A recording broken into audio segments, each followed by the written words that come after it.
Shalom ibu-ibu yang terkasih. Salam damai sejahtera bagi kita sekalian. Bersyukur hari ini kita dapat kembali bersekutu dalam persekutuan Komisi Perempuan Gloria GKI Kenari. Ini semua berkat kasih dan kebaikan Tuhan, sehingga kita masih bisa bersekutu bersama-sama, memuji, memuliakan nama Tuhan. Mari kita memuji Allah kita yang baik dengan pujian. Yesus, kau sungguh baik.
Bapa yang baik, terima kasih untuk hari yang indah ini, Tuhan. Tuhan, sebentar lagi kami akan beribadah kepadamu. Tolong Tuhan, berikan kami hati, Tuhan, yang mau menyembah-Mu, mau memuliakan nama-Mu, dan mau belajar akan firman-Mu. Biarlah Engkau sendiri, Tuhan, yang memimpin ibadah ini dari awal, pertengahan, hingga akhirnya. Terima kasih Tuhan Yesus, terpuji namamu, di dalam nama Tuhan Yesus Kristus kami berdoa. Amin. Firman Tuhan berkata, kita tahu sekarang bahwa Allah turut bekerja dalam segala sesuatu untuk mendatangkan kebaikan bagi mereka yang mengasihi Dia, yaitu bagi mereka yang terpanggil sesuai dengan rencana Allah. Oleh karena itu, bagi setiap kita yang telah menerima kebaikan hati Allah, anugerah kasih Allah yang begitu besar, maka kita harus belajar untuk selalu mensyukuri segala kebaikan Allah dan hidup mempermuliakan nama-Nya. Mari kita menyanyikan sebuah pujian, Tuhan Yesus baik.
karena Tuhan senantiasa memelihara kehidupan setiap kita. Mari menyerahkan segenap kehidupan kita dalam pimpinan dan pemeliharaan Tuhan. Mari kita siapkan hati kita untuk belajar firman Tuhan. Mohon Tuhan memampukan kita untuk setia menjadi pelaku firman-Nya. Sambut firman Tuhan dengan pujian, berserah kepada Yesus. PPR 1 nomor 200.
dalam Tuhan, patut kita selalu mengucap syukur kepada Tuhan atas kasih, pemeliharaan, dan penyertaan Tuhan di dalam kehidupan setiap kita. Hari ini kita juga bersyukur kepada Tuhan karena kita boleh bersama-sama datang kepada Tuhan, kita boleh bersama-sama memuji nama Tuhan, dan sekarang kita akan belajar kebenaran firman Tuhan. Dan hari ini kita akan merenungkan firman Tuhan dengan sebuah tema orang yang bijaksana. Mari ibu-ibu yang terkasih dalam Tuhan, kita akan terlebih dahulu berdoa bersama-sama sebelum kita akan merenungkan firman Tuhan. Mari kita berdoa. Bapa, kami buka hati kami untuk kami siap diajar Tuhan, dididik Tuhan, dibentuk oleh Tuhan melalui kebenaran firman Tuhan. Kami bersyukur hari ini Tuhan izinkan kami untuk boleh memuji Tuhan. Dan sekarang kami mau duduk tenang di hadapan Tuhan. Kami mau belajar firman-Mu dan ajarkan kepada kami Tuhan, untuk kami boleh menjadi pelaku firman-Mu di dalam keseharian kami. Berbicaralah kepada kami Tuhan, kami siap mendengar firman-Mu dan kami siap melakukannya di dalam keseharian kami. Di dalam nama Tuhan kami Yesus Kristus Allah yang hidup, kami boleh berdoa dan menaikkan syukur kami. Amin. Saudaraku yang kasih di dalam Tuhan, suatu kali ada seorang anak mendapat teguran keras dari orang tuanya. Kenapa? Karena anak ini untuk kesekian kalinya dia tidak menyelesaikan studinya di universitas. Saat datang kepada orang tuanya, ini anak akan berkata begini. Setiap kali dia datang kepada papanya, dan hari itu juga dia datang kepada papa mamanya, dia berkata begini, "Pa, Ma, aku mau pindah jurusan, aku gak cocok di fakultas ini, aku mau ganti fakultas aku gak cocok, aku mau ganti. Saudaraku mendengar hal ini, sang mama berkata, Bo Yao, kamu itu kalau mengambil keputusan dipikir baik-baik, ditimbang baik-baik. Mana baik, mana buruknya, ditimbang, dipikir. Bo Yao, kamu itu sudah makin dewasa, makin jadi orang bijaksana. Ojo menyia-nyiakan waktu, ojo menyia-nyiakan dana, jangan menyia-nyiakan tenaga. Jangan sembrono dan bla bla bla bla bla bla seterusnya. Saudara, kalau diperhatikan kisah tadi, kalau kita perhatikan sekilas kita bisa melihat bahwa menjadi orang yang bijaksana itu punya nilai yang positif daripada menjadi orang yang sembrono, mengambil keputusan, bertindak semau sendiri. Pertanyaannya, apakah yang dimaksud dengan orang yang bijaksana itu? Apa yang dimaksud dengan orang yang bijaksana? Saudara, menurut Kamus Besar Bahasa Indonesia, kata bijaksana itu berarti selalu menggunakan akal budinya, pengalamannya, pengetahuan, dan dia ada orang yang arif, tajam di dalam pikiran. Bijaksana berarti pandai, kemudian hati-hati, cermat, teliti di dalam menghadapi kesulitan dan menangani masalah.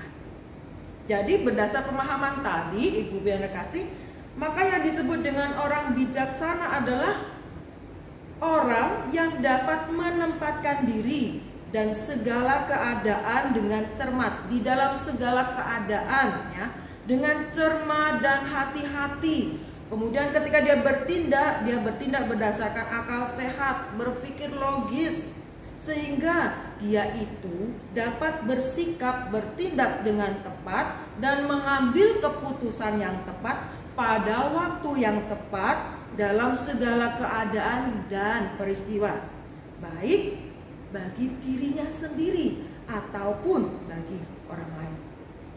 Saudara kasih dalam Tuhan, hari ini kita akan melihat satu tokoh Alkitab yang namanya tidak dapat dipisahkan dari kebijaksanaan. Dan sebagai dasar perenungan hari ini kita akan membaca firman Tuhan dari 1 Raja-Raja pasal 3 ayat 7 sampai dengan 14. Kita akan membaca beberapa bagian saja dari perikop ini. Silakan boleh membuka Alkitab masing-masing, saya akan membacakan bagi kita sekalian. Pada suatu hari, ayat yang keempat, 1 Raja-Raja 3 ayat yang keempat. Pada suatu hari raja pergi ke Gibeon, ini maksudnya adalah Salomo, untuk mempersembahkan korban. Sebab disitulah bukit pengorbanan yang paling besar. 1000 korban bakaran dipersembahkan Salomo di atas mezbah itu. Ayat 5, di Gibeon itu Tuhan menampakkan diri kepada Salomo di dalam mimpi pada waktu malam. Berfirmanlah Allah, mintalah apa yang hendak ku berikan kepadamu. Ayat 9, maka berikanlah kepada hambamu ini hati yang faham menimbang perkara untuk menghakimi umatmu dengan dapat membedakan antara yang baik dan yang jahat, Sebab siapakah yang sanggup menghakimi umatmu yang sangat besar ini? Ayat 10. Lalu adalah baik di mata Tuhan bahwa Salomo meminta hal yang demikian. Jadi berfirmanlah Allah kepadanya, oleh karena engkau telah meminta hal yang demikian dan tidak meminta umur panjang atau kekayaan atau nyawa musuhmu, melainkan pengertian untuk memutuskan hukum, maka sesungguhnya aku melakukan sesuai dengan permintaanmu itu. Sesungguhnya aku memberikan kepadamu hati yang penuh hikmat dan pengertian, sehingga sebelum engkau tidak ada seorang pun seperti engkau, dan sesudah engkau takkan bangkit seorang pun seperti engkau. Dan juga ayat 13, apa yang tidak kau minta, aku berikan kepadamu, baik kekayaan maupun kemuliaan, sehingga sepanjang umurmu takkan ada seorang pun seperti engkau di antara raja-raja. Ayat 14, dan jika engkau hidup menurut jalan yang ku tunjukkan, dan tetap mengikuti segala ketetapan dan perintahku, sama seperti ayahmu Daud, maka aku itu Tuhan akan memperpanjang umurmu. Sedemikian jauh membaca firman Tuhan, berbahagia setiap kita yang membaca, merenungkan firman Tuhan dan melakukannya di dalam keseharian kita. Saudaraku kasih di dalam Tuhan, dari bacaan hari ini kita dapat melihat bahwa Salomo itu datang kepada Tuhan, ya. Dia mempersembahkan 1000 korban bakaran di Gibeon. Dan setelah dia mempersembahkan korban itu, nah ini dia, Allah menampakkan dirinya.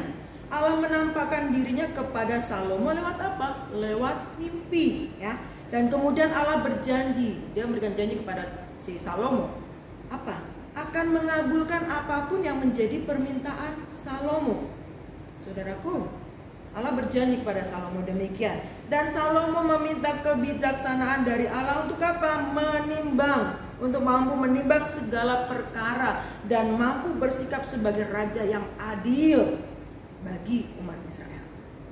Saudaraku, dan apa yang dilakukan oleh Salomo ini, dikatakan oleh Salomo itu baik di mata Tuhan, dan berfirmanlah Allah kepadanya, dan Allah berjanji akan apa? Mengabulkan yang diminta oleh si Salomo ini.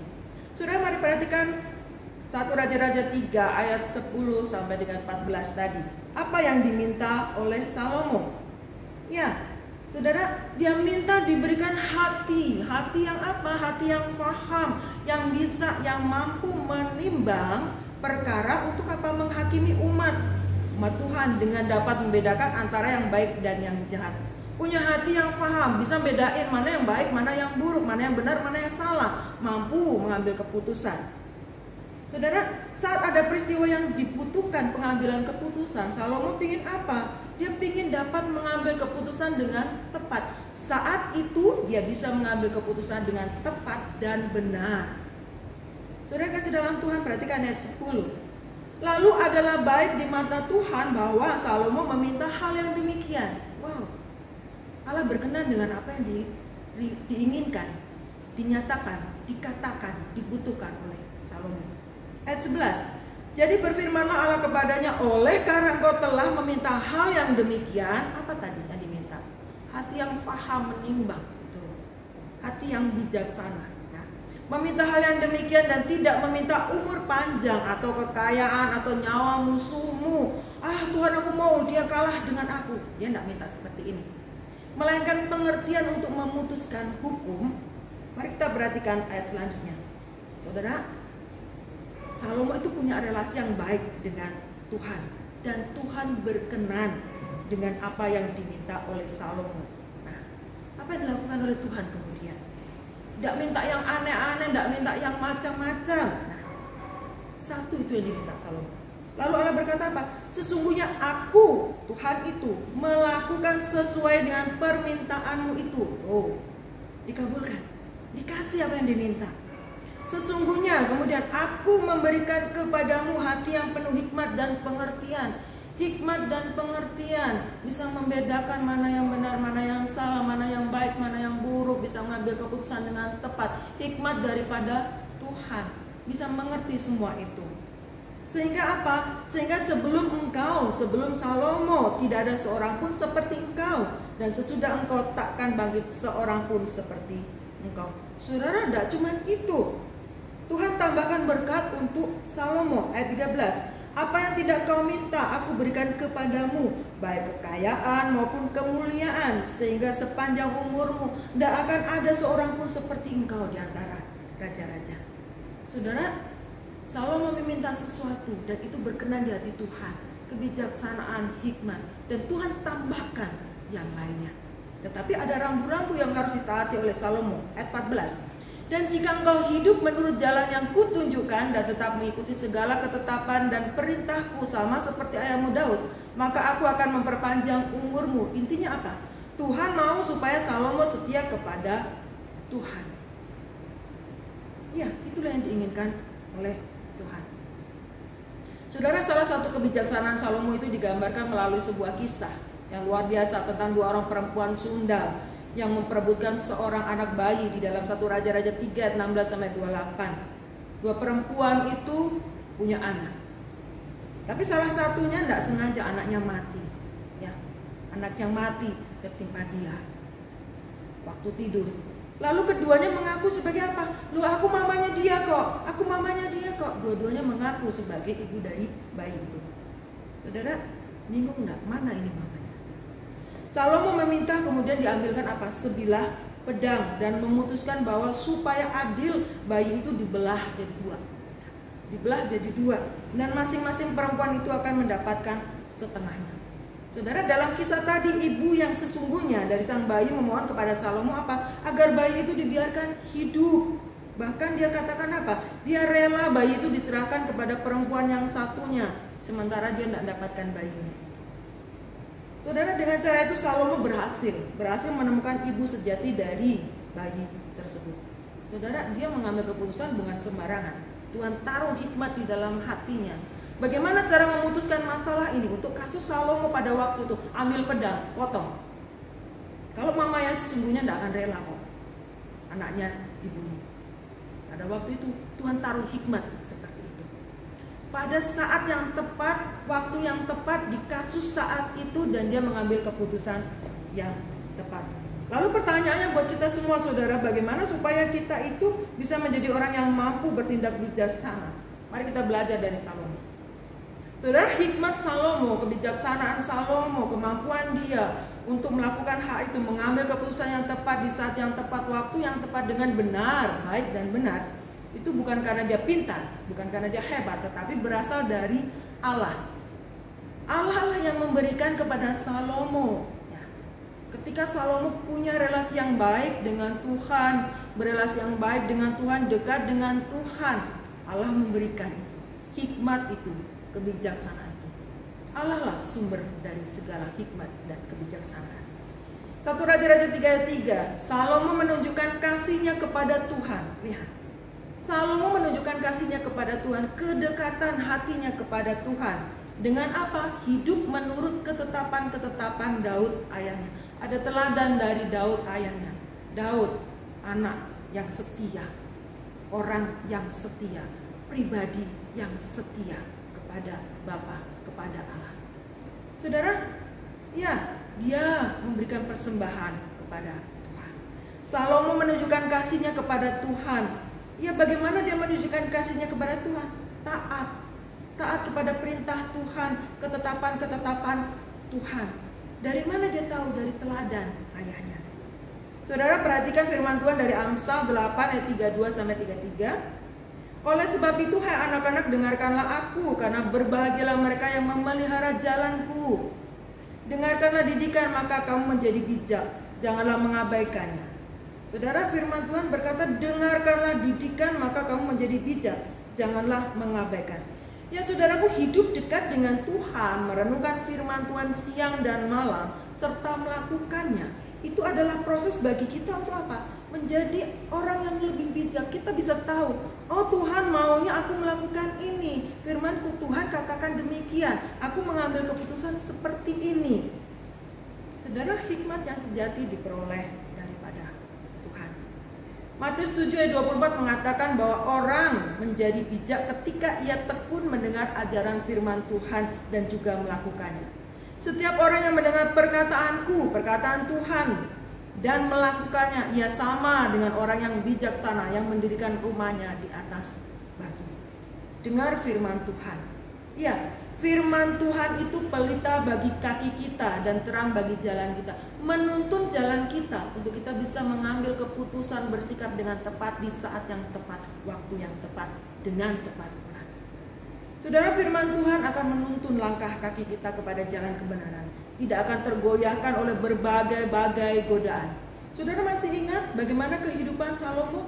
Dia di awal takut akan Tuhan, tetapi kemudian dalam perjalanan kehidupannya dia menikah dengan berbagai macam suku-suku, wanita dari berbagai macam bangsa. Saudara, kemudian cintanya kepada Tuhan goyah akan hal ini. Dia tidak hanya menyembah kepada Tuhan, dia goyah dan dia kemudian menyembah, bergaul dengan allah-allah dari bangsa lain. Saudara, Salomo tidak bersikap bijak pada waktu itu. Tuhan tidak berkenan akan hal ini. Ada tertulis orang yang tak berpengalaman percaya kepada setiap perkataan, tetapi orang yang bijak memperhatikan langkahnya. Nah, dalam bagian ini Salomo tidak memperhatikan langkahnya dengan baik. Di awal Tuhan berikan, oke, kamu jadi orang yang bijaksana. Tapi ketika dia mempraktekkan hal itu, dia lupakan semuanya. Kenapa? Dia goyah. Dia nggak fokus lagi kepada Tuhan, firman Tuhan, tetapi kepada hal-hal yang lainnya. Saudaraku yang kasih di dalam Tuhan, taatlah, hiduplah dekat dengan Tuhan, dekat firman-Nya, supaya apa? Kita bisa memiliki hati yang bijaksana. Efesus 5 ayat 16-17 berkata demikian, pergunakanlah waktu yang ada. Karena apa? Karena hari ini adalah jahat. Saudara, ada banyak orang cari keuntungan untuk diri sendiri, bahkan mencelakakan orang lain supaya aku untung, menyalahkan orang lain supaya aku benar, dan lain sebagainya. Hari-hari ini jahat, ada begitu banyak hal yang terjadi yang tidak sesuai dengan kehendak Tuhan. Orang menipu sana sini supaya apa? Dia kaya. Orang menipu sana sini supaya apa? Dia menjadi orang yang lebih terkenal. Sebab itu janganlah kamu bodoh, tetapi usahakanlah supaya kamu mengerti kehendak Tuhan. Hari-hari ini jahat, ada begitu banyak hal yang buruk terjadi dalam lingkungan kita. Kita mau hidup seturut dengan firman Tuhan, supaya kita bisa bertindak bijaksana, memutuskan segala sesuatu, mengambil keputusan dengan tepat pada waktu yang tepat, saat yang tepat, dengan tepat juga. Saudara, mohon pimpinan daripada Tuhan. Mohonlah kepada Tuhan untuk apa? Tuhan, tolong aku mampu menempatkan diriku dan dalam segala keadaan, serta cermat dan hati-hati di dalam mengambil keputusan. Tuhan, tolong aku supaya aku mampu bertindak berdasarkan akal sehat, berpikir dengan logis, dan aku bersikap dengan tepat, bertindak tepat dalam hari-hariku. Tolong aku Tuhan mengambil keputusan yang tepat dalam segala keadaan dan peristiwa, baik bagi diriku sendiri maupun orang lain di sekitarku. Dan semuanya apa yang kulakukan, Tuhan, aku rindu menyukakan hati Engkau. Saudara, mari kita belajar untuk apa? Dekat dengan Tuhan. Relasi kita dengan Tuhan, baca firman Tuhan, renungkan firman Tuhan, dan kemudian kita bertindak berdasarkan firman Tuhan. Dekat dengan Tuhan, peka dengan suara Tuhan. Mari kita belajar bersama-sama mempraktekkan firman ini dalam keseharian kita. Jangan lupakan firman Tuhan. Berdoalah, tekun berdoa setiap waktu. Baca firman Tuhan, bangun relasi yang akrab dengan Tuhan. Supaya apa? Kita bisa menjadi orang yang bijaksana, bertindak sesuai dengan rencana Tuhan, mau Tuhan. Mari kita berdoa. Bapa dalam surga, kami bersyukur hari ini Tuhan, kami belajar firman-Mu.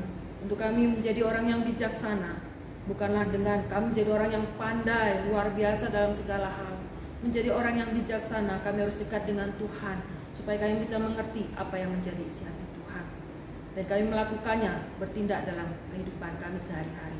Terima kasih Tuhan Yesus, terima kasih biarlah firman-Mu yang kami dengar hari ini tertanam dalam hati kami, pikiran kami, dan kami melakukannya dalam keseharian kami. Dekat dengan Tuhan melalui firman Tuhan, dekat dengan Tuhan dengan persekutuan kami, dekat dengan Tuhan melalui puji-pujian kami. Terima kasih Tuhan Yesus, tolong kami, mampukan untuk melakukan firman. Di dalam nama Tuhan kami Yesus Kristus, Allah yang hidup, yang boleh berdoa dan menaikkan syukur kami. Amin. Ibu-ibu yang terkasih, oleh karena kasih dan anugerah Tuhan sajalah maka kita bisa hidup dan berkarya hingga saat ini. Mari kita juga selalu hidup dekat dengan Tuhan dan berpegang pada firman-Nya. Meresponi firman Tuhan yang sudah kita dengar, mari kita naikkan pujian, berdekat pada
kita akan berdoa, kita tundukkan kepala. Bapa yang baik, kami kembali datang kepada Tuhan di dalam doa kami. Bersyukur hari ini sekali lagi boleh memuji nama Tuhan. Bersyukur hari ini kami boleh belajar firman-Mu. Tuhan, mampukan kami untuk kami hidup seturut dengan firman-Mu, melakukan firman-Mu dalam keseharian kami, membaca firman Tuhan tiap hari, merenungannya dan melakukannya, supaya kami mampu bertindak bijaksana dalam setiap hal yang kami kerjakan dalam hidup kami. Terima kasih Tuhan Yesus, hari ini kami juga boleh datang pada Tuhan, kami menaikkan kerinduan hati kami kepada Tuhan. Tuhan, kami rindu virus saat ini betul-betul lalu dari bumi ini, betul-betul hilang dari bumi ini, supaya kami semua bisa menjadi sehat kembali, dan kami bisa berbakti kepada Tuhan di gereja Tuhan. Kami bisa beraktivitas dengan leluasa. Terima kasih Tuhan Yesus. Untuk hal ini kami juga mau melakukan prosesnya. Kami mau tekun melakukan protokol kesehatan dengan sebaik mungkin. Terima kasih Tuhan, ajarkan juga orang-orang sahabat-sahabat kami di luar sana, dalam kota, dalam hati mereka juga ketekunan, tertib untuk melakukan protokol kesehatan, sehingga Tuhan, virus ini bisa segera lalu dan tidak berkembang lagi. Terima kasih Tuhan Yesus, terima kasih. Kami berdoa untuk pemimpin bangsa kami, biarlah mereka juga dengan sungguh-sungguh untuk boleh bekerja dengan baik untuk memajukan bangsa dan negara kami, negara Indonesia. Di tengah-tengah bencana yang terjadi, di tengah-tengah banyaknya virus ini Tuhan, di tengah-tengah segala kesulitan yang ada, para pemimpin kami tidak sibuk untuk mencari keuntungan diri sendiri, tetapi mereka boleh bahu-membahu bergandengan tangan memajukan bangsa ini. Itu kerinduan kami Tuhan, ada damai, ada sejahtera di dalam bangsa ini. Terima kasih Tuhan Yesus, terima kasih untuk sahabat-sahabat kami yang saat ini mungkin lemah, terbaring di rumah karena sakit. Biarlah Tuhan juga boleh menyembuhkan mereka, menjamah mereka. Bilur-bilur Tuhan Yesus sanggup memulihkan mereka. Mereka dalam pergumulan, mungkin masalah rumah tangga, usaha, pekerjaan, dan lain sebagainya. Bapa, Engkau adalah sumber kekuatan kami, sumber pengharapan kami. Biarlah Engkau juga membuka hati mereka, sahabat-sahabat kami, untuk boleh datang kepada Tuhan. Mohon Tuhan Yesus memberikan kelepasan jalan keluar untuk setiap permasalahan mereka. Dan kuatkan hati mereka, teguhkan hati mereka Tuhan. Terima kasih Tuhan Yesus untuk anak-anak kami, cucu-cucu kami. Biarlah Tuhan Kau berikan mereka kesehatan, kekuatan untuk mereka boleh menjalani hari-hari mereka. Belajar dengan sungguh-sungguh dan berikan masa depan yang baik, yang cerah Tuhan. Terima kasih Tuhan Yesus, terima kasih kami serahkan untuk kerinduan hati kami ini kepada Tuhan, ke dalam tangan Tuhan. Usaha pekerjaan anak-anak-Mu dimanapun mereka berada, Tuhan Kau memberkati dan membuatnya berhasil. Tuhan Yesus, kerinduan hati kami yang tidak terucap hari ini, Engkau menilik kami masing-masing, dan Kau akan menjawabnya sesuai dengan waktu dan kehendak Tuhan. Kami serahkan kerinduan hati ini ke dalam tangan-Mu, di dalam nama Tuhan kami, Yesus Kristus. Mari ibu-ibu kita arahkan hati kita kepada Tuhan, dan kita bersama-sama akan terima berkat daripada Tuhan. Kasih karunia, damai sejahtera, pemeliharaan yang sempurna dari Allah Bapa, penghiburan kekuatan daripada Allah Putra dan Allah Roh Kudus selalu ada bersama-sama dengan kita semua, mulai dari sekarang sampai selama-lamanya. Amin. Bapa, terima kasih.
Ibadah selesai, sampai jumpa di ibadah selanjutnya. Tuhan Yesus memberkati.